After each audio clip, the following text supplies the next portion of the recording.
Ini pentingnya kita meluangkan waktu untuk ibadah. Sehingga sesibuk apapun Pak, waktunya ibadah, luangkan waktu untuk ibadah. Sesibuk apapun waktunya sholat, luangkan waktu untuk sholat. Mumpung masih ada waktu, mumpung masih sehat, mumpung masih bisa. Karena jangan sampai di saat kita sudah nggak bisa apa-apa, baru ingat akan ibadah kepada Allah Subhanahu wa ta'ala. Lalu apa pesannya lagi? Waqtanim da'watal mu'minil al-mubtala.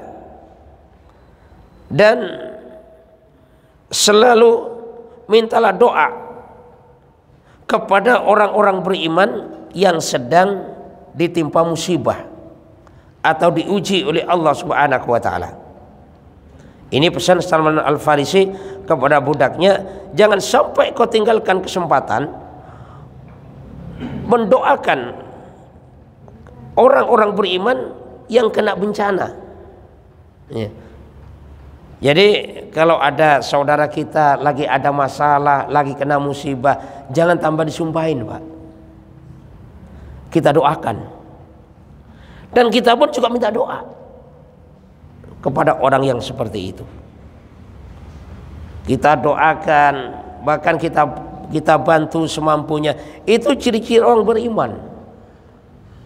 Tapi kalau ciri-ciri orang yang tidak beriman kepada Allah Subhanahu wa ta'ala, walaupun ngaku Islam, di saat saudaranya, temannya, sahabatnya ada musibah, bukan dibantu malah disumpahin, bahkan kadang-kadang disyukurin kadang-kadang.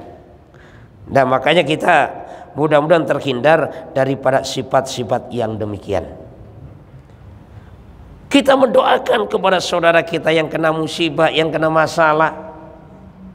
Kita minta doa juga kepada dia. Kenapa? Karena biasanya orang yang lagi kena musibah, kena masalah, itu doanya khusyuk kepada Allah Subhanahu wa ta'ala. Kadang-kadang kalau udah doa Pak, udah nggak ingat ini, nggak ingat itu, ingatnya hanya kepada Allah, lurus doanya kepada Allah. Mintalah doa kepada orang-orang yang semacam itu. Kepada orang beriman yang sedang ditimpa musibah atau ditimpa daripada yang namanya permasalahan.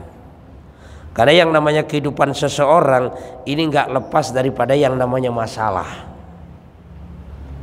Orang kaya punya masalah, orang miskin punya masalah, pejabat punya masalah, rakyat punya masalah. Baik masalah memang yang langsung didatangkan oleh Allah Subhanahu wa ta'ala, maupun masalah itu yang sengaja dipancing-pancing, akan jadi masalah juga. Lah selanjutnya apa pesannya lagi?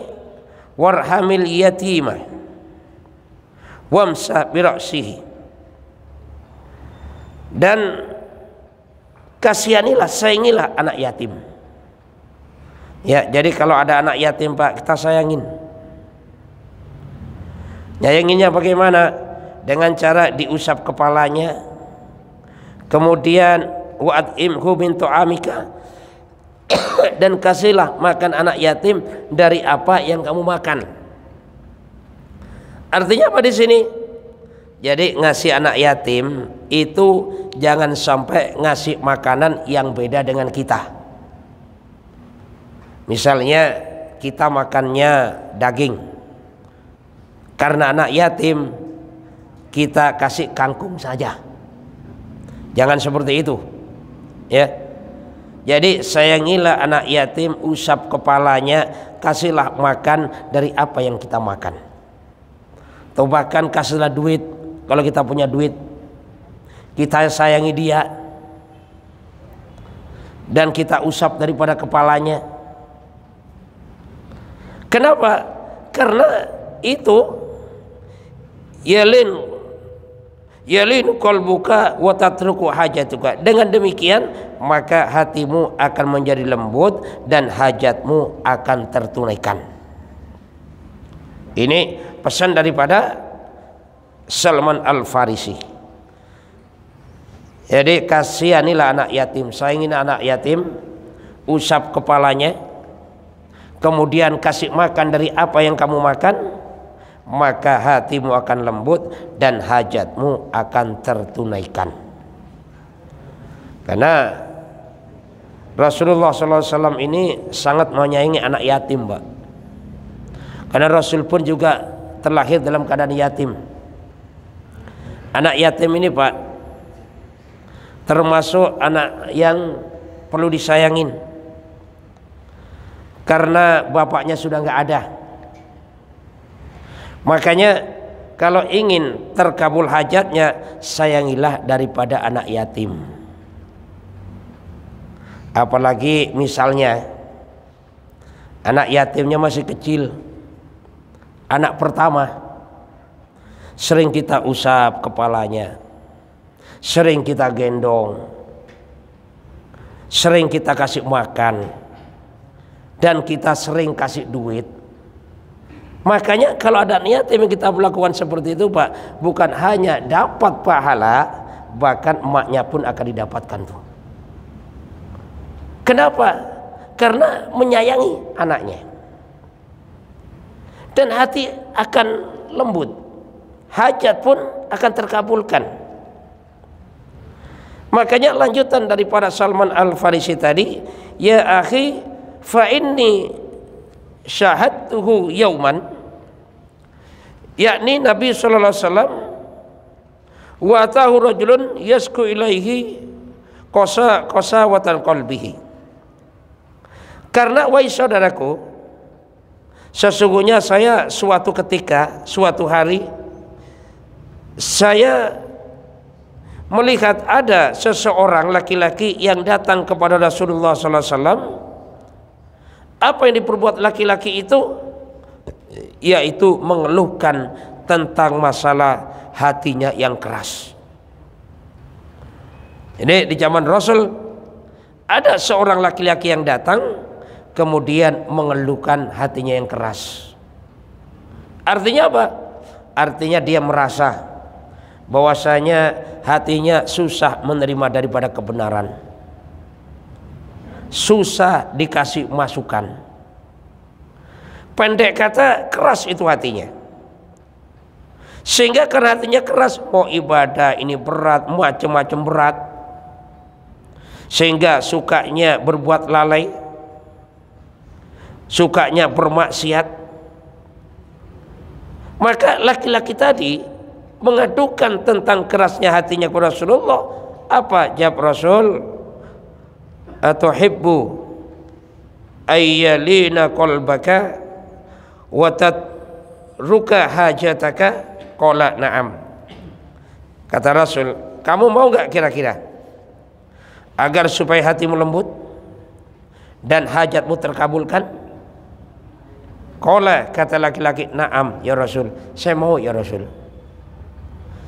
Jadi tawarkan ya Rasul, mau enggak kalau kamu saya tawarkan nih, supaya hatimu yang keras jadi lembut, hajatmu yang enggak tertunaikan secepatnya tertunaikan hajatmu. Mau ya Rasul. Apa kata Rasul? Irhamil yatim wamsahi bi ra'sihi wadhimku min ta'amika yalinu qalbuka wa tatruku hajatuka ya akhi la yakunil masjid baitaka. Kata Rasulullah SAW kepada laki-laki yang datang tadi, sayangilah anak yatim, usap kepalanya, berilah makanan dari apa yang kamu makan, maka hatimu akan lembut, hajatmu pun akan tertunaikan.